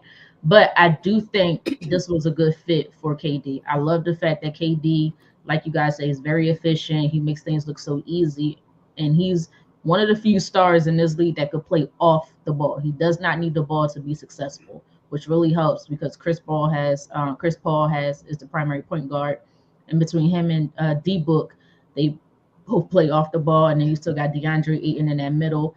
And the key thing about this is they went and got depth. I know prior to this, I was really concerned about the depth with making this type of trade, but they went and they was able to keep Cameron Payne. They went and got who they get? I can't think of his name. Terrence Ross. I think he's a good bench guy. He could score lights out when he's on. They still have somehow they managed to get TJ Warren from the Nets, although he doesn't get as many minutes anymore because he's so far down the depth chart with this particular game. But he could step in and score. They have Damian Lee. He's losing some minutes time, but he could step in and score. So they have a lot of scoring. But I do agree with you guys. They got to improve on that defense. I think they will in time. It's just a matter of getting to know each other's game and just making everything, building that chemistry and making everything work. So I think in time they'll be good. All right, I'm going to ask you guys a question that might seem a little silly, but I think you guys will understand what I'm trying to say here. And I did not put this in the thread, so just roll with me here. But is Kevin Durant a better basketball player than LeBron James? Now, I know that seems crazy probably to most people. LeBron's obviously more accomplished, right? He's got the assists, the points, the champion. He's more accomplished than KD. I'm not arguing that. But I'm just saying, like, if you're in the gym and you're about to play some games and you're picking between those two guys, like, which one is a better basketball player? K-Walk, who you got? Wow, why'd you come to me first? Wow, Jay, I wish you would have put that. You know what, man? I've been a KD. I've been a KD fan, and for a minute. But the only thing that bothers me, KD doesn't stay healthy. But then again, neither does LeBron. When you wow, Now, Jay, this is now. I know. That's what I'm saying. When you look at it now. I like KD, man. I just like KD. I like everything that he's able to do. I think if he really wanted to, he could be a LeBron James. But like you alluded to, he doesn't have to be, or Britt alluded to, he doesn't have to be that guy. He just not that ball dominant guy. He doesn't need the ball all the time. He can bring it up if you need him to bring it up, or he can play off the ball if you need him to play off the ball. He can go down low. He can stretch you out as well. Not saying LeBron can't. I just think that LeBron seems to be more work for LeBron than it is for KD. And KD has that the silky smooth jumper, man. I'm going to take KD, man. I know what I know, guys, and our watchers going to be like, what are you talking about, K-Walk? But yeah. I like the question, Jay, and I like my answer, and that's my story, and I'm sticking to it. So I'm going with KD here. All right. I ain't scared of you guys. I'm not mad at it at all, K-Walk. I totally understand because he makes the game look so easy. And I know LeBron's got more accomplishments. And look, LeBron's a great player. I'm not taking anything away from LeBron. I have a feeling, though, that a lot of the guys in the NBA, their peers. Like, I wouldn't be surprised if a lot of their peers thought KD was better as well. I don't think there's any question that he's more skilled than LeBron, like a more skilled basketball player. But Britt, what say you here? What do you think? Is KD a better basketball player than LeBron James? What we talking about? Like how they play now over the course of their career. Just now, just in general. Just in general. Because you said durability. Take the injuries off the table. Let's just say if both guys are healthy in their prime, which one's better? This is hard, but I gotta be honest. I love me some KD, guys. I love his game. I love how efficient he is. I love how he makes things a little bit easier. I'm not even a big LeBron fan. I respect LeBron. I like his game, but I got to go with LeBron in this situation. And I'll tell you why. Not mad at it. First, I think he does more than KD, which is very, very important. He does more. He's more of that team type of guy. He could play on the ball or off the ball. Well, we know he's way more athletic than LeBron. And he plays he's way more athletic than KD. When LeBron wants to, and he has shown this, he plays better defense than KD. He used to do crazy chase down blocks. But I think the biggest thing that most people forget about LeBron, and to me is one of the most valuable things, and I'm not talking about durability, IQ. LeBron's basketball IQ is above and beyond everybody who has probably almost has ever played this game, maybe outside of Michael Jordan. Like his basketball IQ is ridiculous. He understands the game.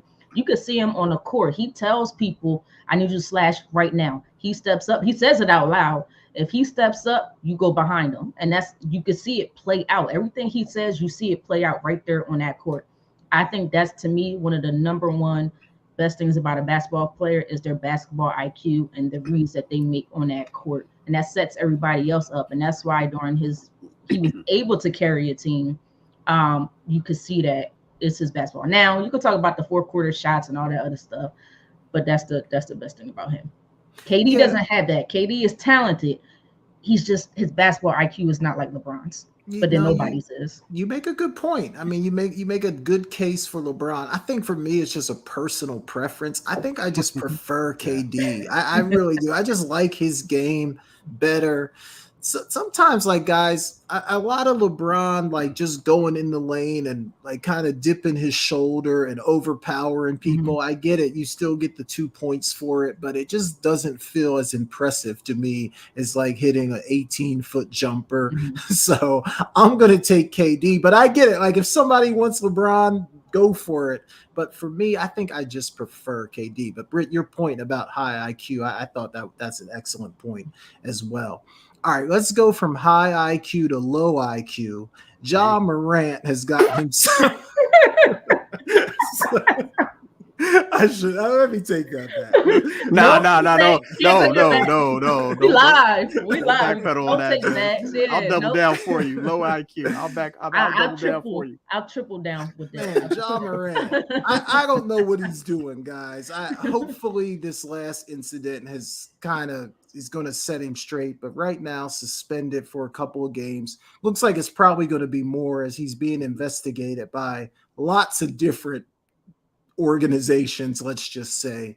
Britt, what are your thoughts on John Morant? What is going on with him? And do you feel like maybe this might be that thing that kind of gets him back on the right path? Look, I already said the Memphis Grizzlies is trying to be like the mafia of the NBA. I don't know what for. I don't know what reasons. They still haven't won anything. They're a good team. They're always in the top as far as seeding, but they only could go but so far each and every year. But as far as John Morant, he has to grow up. Like, you're such a talented player. Like, he's so talented, it makes no sense. Athletic ability is out of this world. But mentally, you have to grow up. And this is not, like you said, this is not the only incident. There has been previous incidents in the past within the last year, which is ridiculous to me. So I don't know if him becoming the star is getting to him. I don't know if this has been part of his past that we just don't really hear about, but now it's starting to all come out now.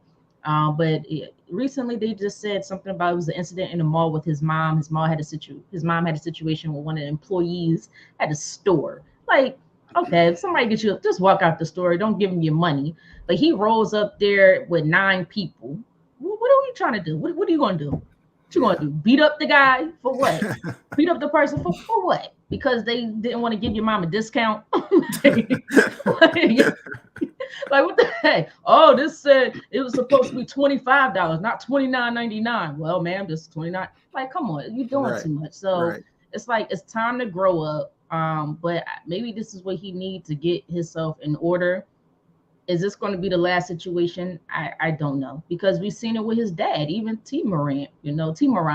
I have all the respect for him, but we see him go back and forth with fans and stuff like that all the time on the sideline at the game. Like, this is a basketball game. You're going to have fans that's going to boo you, heckle you, whatever. Ignore them and keep going on. You're the millionaire. What do you worry about them for? Don't worry about them. Just keep playing your game. So I just think he has a lot of growing to do. So yeah, I'm with you, Britt. I mean, and he's made it. Like, he's got hundreds of millions of dollars on the line. I don't understand this wannabe tough guy whole persona. Like, why? I don't understand that. And the truth is, like, real tough guys don't run around acting like they're tough. You know what I mean? So it just feels disingenuous. It feels phony. It feels fake. But K-Walk, what say you about this whole thing?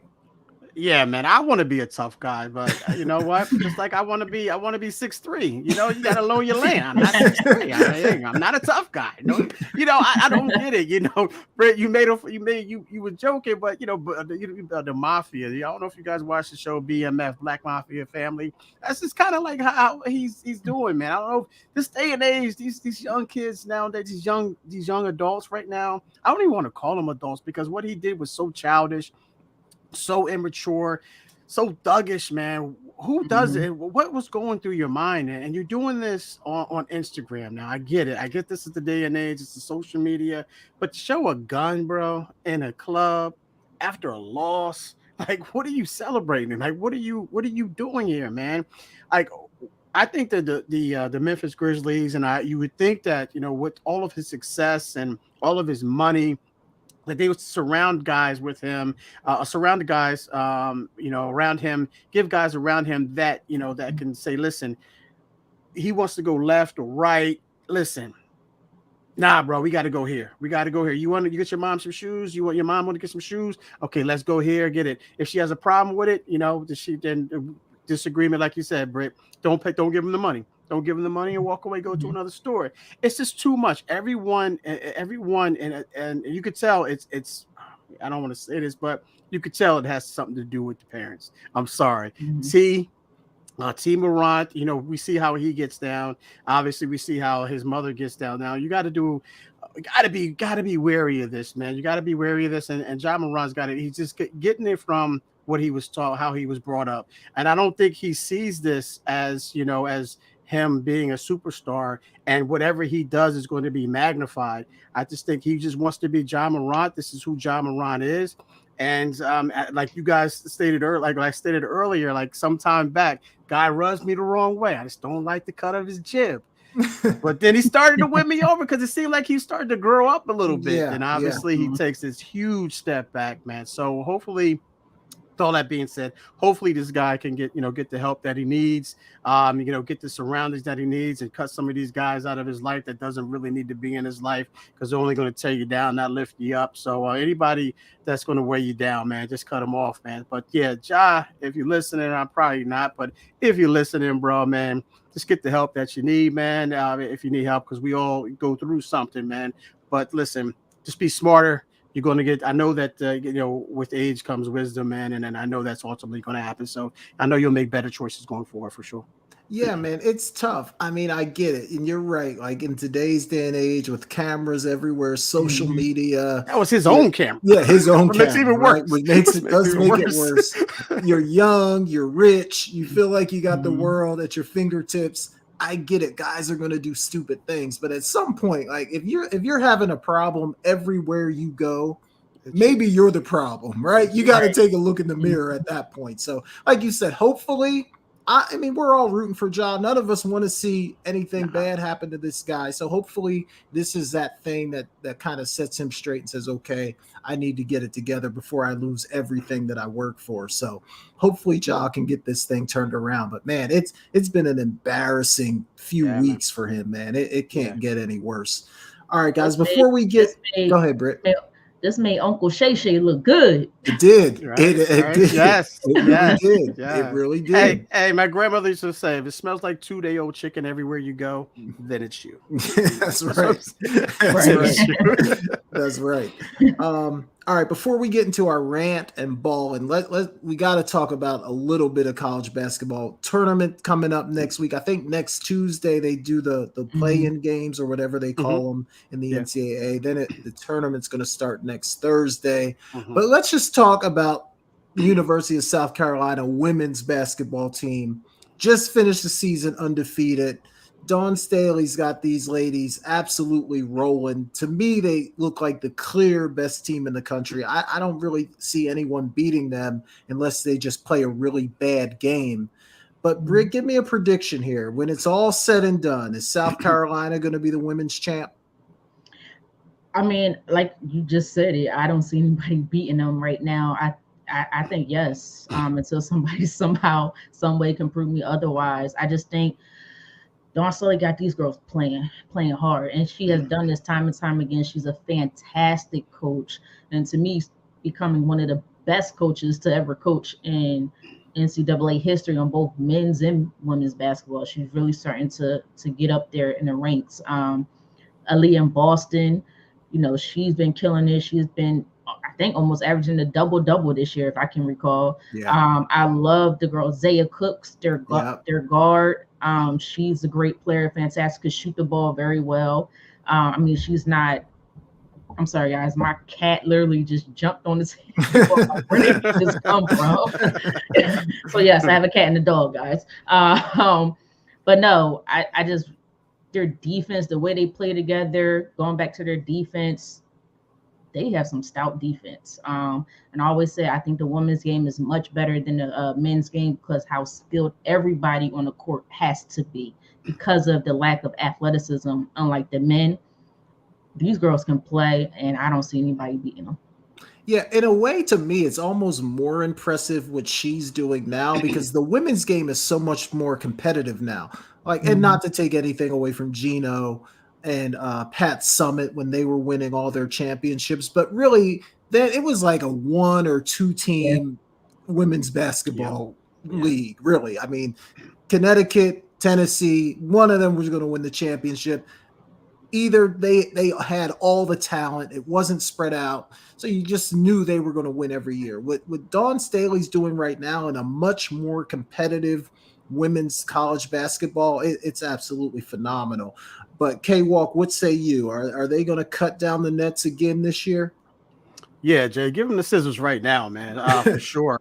I just see I can't see anyone beating them. I know that the road is going to get tougher for sure. This is when the real season starts, so they know that Dawn Staley is going to steal that in him, and they're going to be extra focused if that's even possible. So they know what's at stake. 37 in a row is nothing to shake a stick at.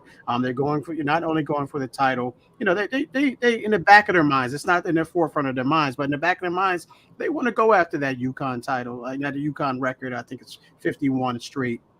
So they definitely want to do that. But in order to do that, they have to win every single game going forward. And with that being said, I think they'll do that. And then ultimately they will cut down the nets. I just think these guys have everything that they need. All the players that Britt mentioned, obviously the great Dawn Staley. And with that combination, man, I just don't see anyone beating them.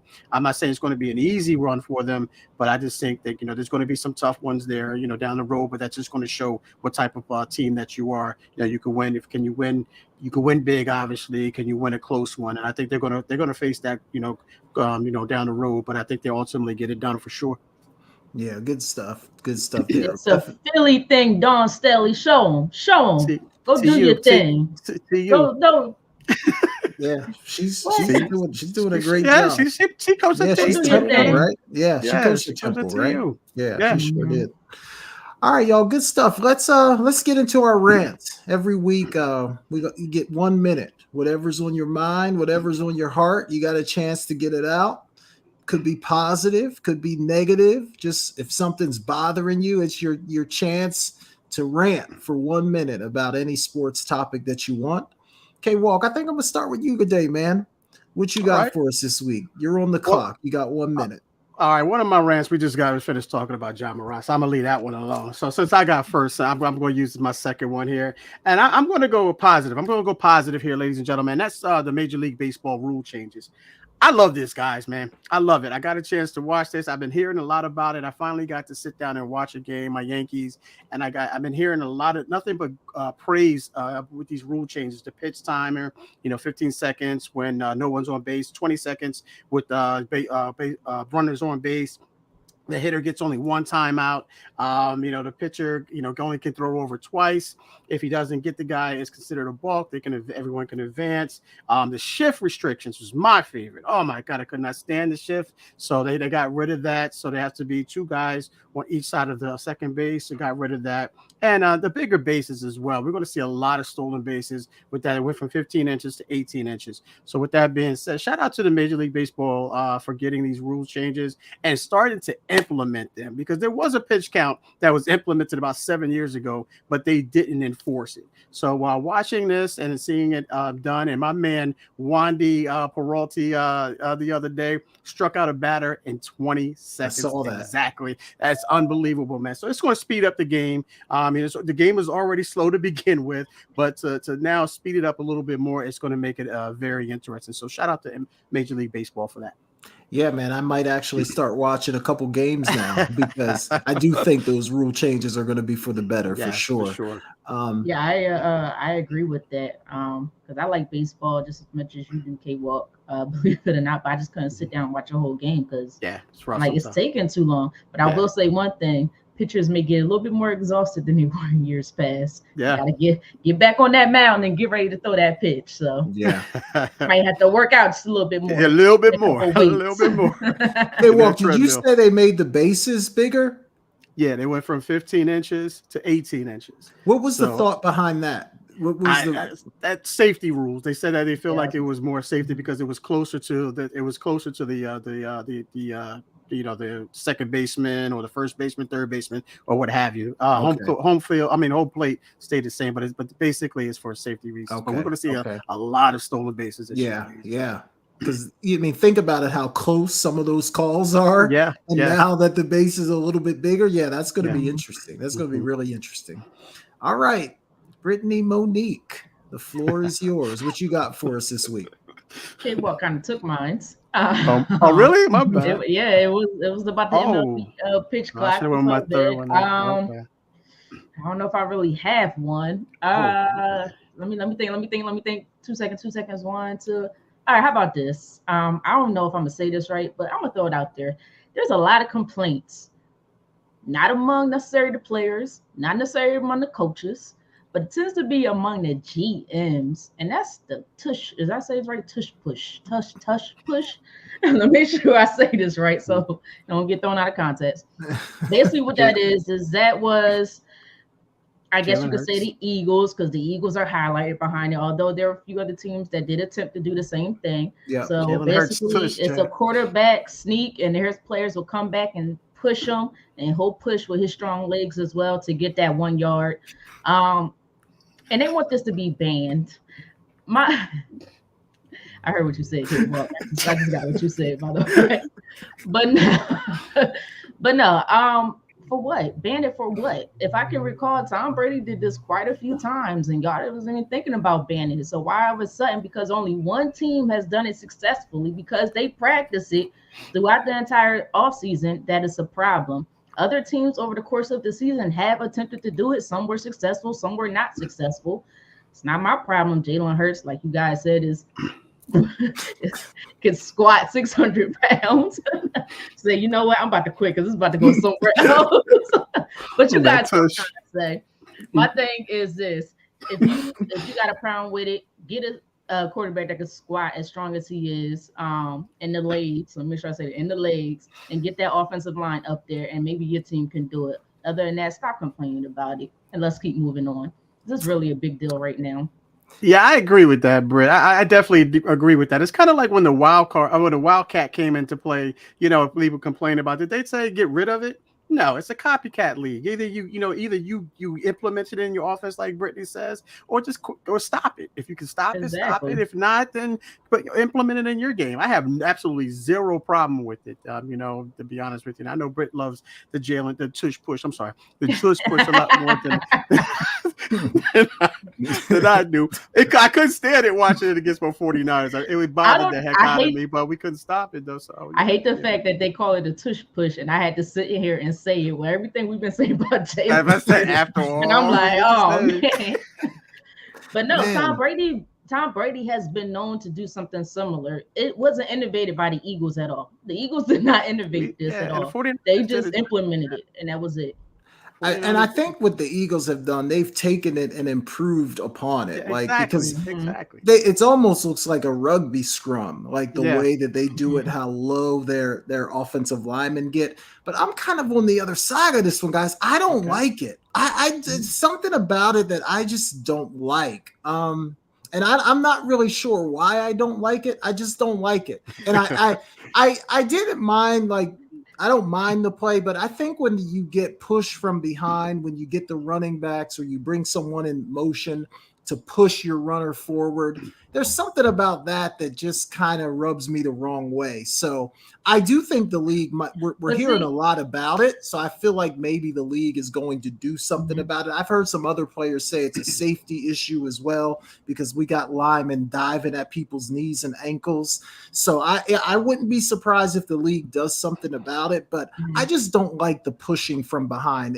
In years past, that was never allowed in football. That's a fairly recent thing. And I feel like if they take that part out of it, then I'm okay with the traditional quarterback sneak, but I don't love what they're doing right now with it. But see, this is where I disagree with that, because in other situations they do push the players, to get those running backs across the goal line. They're able to push the players. You're just pushing your quarterback. Now it's not my fault that our quarterback can squat 600 pounds and he's strong as a he's strong as an ox in his lower extremities. No, I'm just playing. It's not my fault. Then why don't you go get? Y'all know what I'm saying. Stop that. We know exactly what you're saying. Go get that type of quarterback. Then it's not our problem. It's not anybody else's problem that happens. Again, why is it a problem all of a sudden now? Like I've been saying, Tom Brady has done it for years, and nobody has said one thing about it. Not one thing. Most coaches don't even have a problem with it, and a bunch of players doesn't have a problem with it at all. They're like, no, we should be able to do the same thing. If it's an advantage, great. Why not? But problem is your defense can't stop it. And honestly, the defense can stop with most teams. It's just that right now with the Eagles and that offensive line, it's even harder. So yeah. Yeah, I have no problem with it, Brett. I'm in total agreement with you, believe it or not. I like it. I don't see a problem with it. If you can't stop it, then try to implement it in your game. Try to add it Right. onto your game. It's a copycat league. We can't help that. Our quarterback is strong. We can't help that our receivers are fast. We can't help that our offensive line is stronger than your defensive line. I mean, what are we supposed to do? I mean, that's not how it's supposed to work. But I totally agree with you, Brett. Yeah, it's Look, going to Sean be Payton, interesting to see what they do. There's been a lot of conversation about it, Mhm. so it'll be interesting to see if they make Sean any Payton changes. said he'll do it on every down. I like to see how that works, but good luck to you, Sean Payton. Hey, you could get Yeah. 5 yards of it with the right team, with the right If you offensive line. execute it right, I mean, you Mhm. really can. So it'll Yeah. be interesting to see what happens. I don't think he's gonna do that this year. Not 5 yards. Not with Russell Wilson. I Oh mean, no, you, no, you no, no. can't. Not with that line. You're gonna get I know, right? get somebody hurt. All right, let me get into mine, guys. I usually am not someone who complains about NBA defense because I do think the offensive players have That gotten so exists. skilled that it's just difficult to play defense. But right now, man, I feel like guys aren't even trying. Like the All-Star game was an absolute joke. But even just watching actual regular games, Mhm. it's basically turned into spread the floor. I'm going to go one-on-one against somebody, and the defenders doesn't really look like he's trying that hard. So NBA defenses, look, I get it. There's 82 games. You're not up to play every single night, but can we at least just try to play a little bit of defense just to make it seem like an actual basketball Mhm. game? I know in the playoffs it'll probably ramp up and it'll be more competitive, but the NBA defenses have been absolutely embarrassing this year. So that's my 2 cents about that. I agree with you 185%. We might have to raise that extra 100%. Right. It makes it so I was watching the Sixers and Pacers game. What was that yesterday? The score was 147 to 144. Yeah. What type It's of where's ridiculous. the defense? It's Where is the ridiculous. defense? So it's not even the fact that they're more skilled, Jay. It's just nobody wants to give effort on the Yeah. defense. Yeah. It's It's kind of it bad. kind of falls into the load management, but you're on the court. You know what I mean? It falls Yeah, into that. basically. And Mhm. Jay, it's so funny you said that because we forego our rant last week, but that was my rant for last week. Okay. Had we had one, Okay. had we had Yep. so I'm even more in agreement with you there, bro. Yeah, man. There used to be a time when like playing defense, like you took pride in that, right? Yeah. Like it was like, I'm not Mhm. letting my guy score on Mm-hmm. me. Like there was a time where that was like 100 a pride points. thing. You weren't Yeah. giving up. You didn't want anyone to score on you. And now, God, they just don't care, man. Yeah. They're like, okay, I'll get 2 on the other end. I'll come right back down and give it up. So, yeah, man, Last they got question. to do something about that. Last question from me, guys. Who's the defensive player of the year? Bam out of Bayou. He actually came up with a player. Yeah, Bam out of Bayou. that's a tough one. That's a I tough don't one. have a clue. That's the only one I know. That's a player. Or maybe Jimmy Butler. He's leading the league in steals. So I'll give it to him. All right, let's do who's balling, guys. Every week we want to shout out a team, a player, coach, anyone you want that's just been doing a great job getting things done. I got 2 prepared, so I'm not going to go first. Hopefully you guys don't take both of mine. Britt, I'll start with you. Who you got this week? Who's balling? I'm gonna keep it simple. I have been very, very impressed with this team for the last couple years. I just think they're on the rise. So I gotta go with Donovan Mitchell, Spider. He dropped 40 points, 11 rebounds, 4 assists, and a 118 victory, 114 victory. The Cavs over the Celtics. Spider, you have been balling. Yeah, good call. Yeah, he's been playing great. He's been absolutely great. K-Walk, what say you? Yeah, it's going to be a surprise. The New York fans are going to be looking like, is that K-Walk? Is that an imposter? But I'm going with the New York Knickerbockers here, man. The New York Knickerbockers have been playing some outstanding basketball. 9-1 in their last 10, won 9 in a row. They got the Hornets tonight, so I'm gonna put $2 on the city. They're gonna beat the Hornets tonight and make it 10 in a row. But yeah, they have been playing some really good ball. They beat the Celtics the other day in double overtime. A couple games before that, they kind of blew them out. The last game that they lost was to Philadelphia 76ers. Excuse me. They beat my Miami Heat on the last a late 3-pointer by Julius Randle. But they but the New York Knickerbockers, man, so watch out for them. They have been balling. That 3 by Randle against the Heat, that was ridiculous. Man. And my wife called it too. My wife called it. She was like, watch that go in. That was ridiculous. That was ridiculous. Man, I got to shout out my guy. We talked about him earlier. My Phoenix Suns, Kevin Durant. I know he's only been back for 3 games, but he's just been absolutely phenomenal. Have never seen a guy make it look so easy. And the efficiency, I think he's shooting like 60-something% from the floor in his 3 games back. So KD, keep it rolling. Let's get this team to a championship. Kevin Durant, absolutely balling. Yeah, he was on my list. We got to teach you what loyalty is.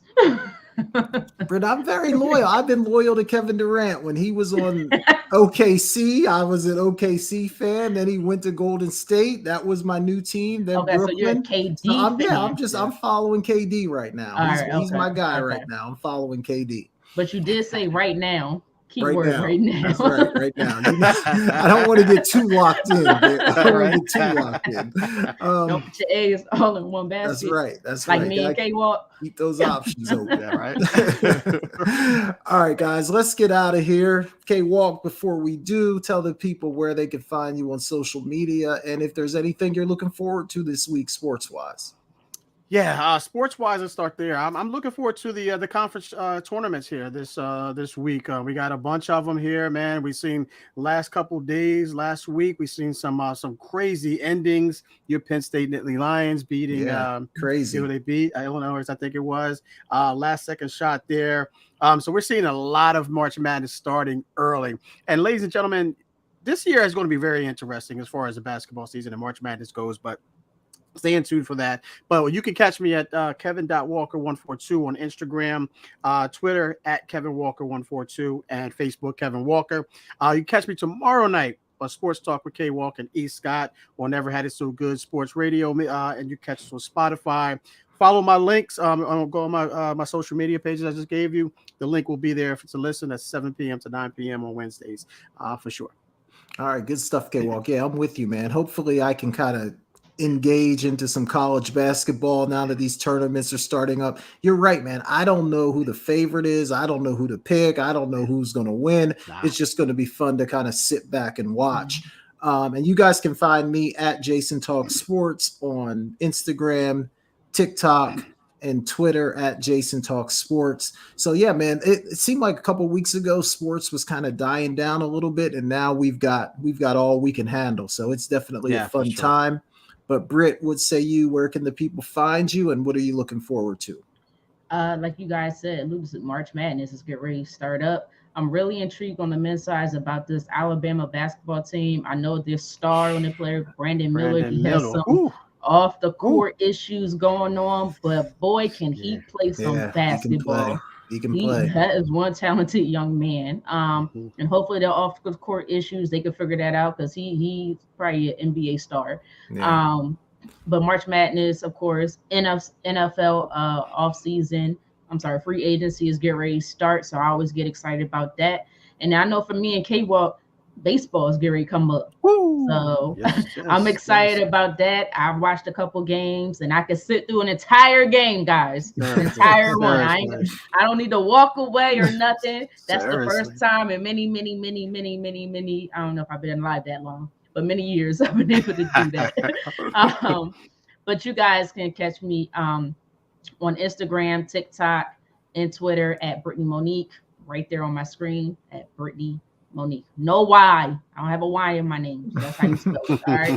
Just making sure y'all get that straight. All right. Good stuff, Britt. Good stuff.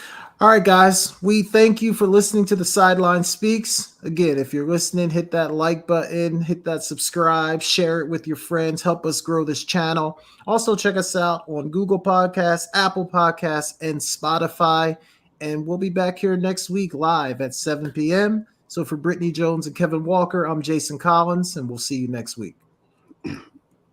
You're inside Never Had It So Good Sports Radio with Princess Cooper, Tim Moore, David the Duck Riley, Jason Collins, Shoshana Cook, Brittany Jones, Travis McGee, Eric Scott and Kevin Walker. We make it easy to talk sports.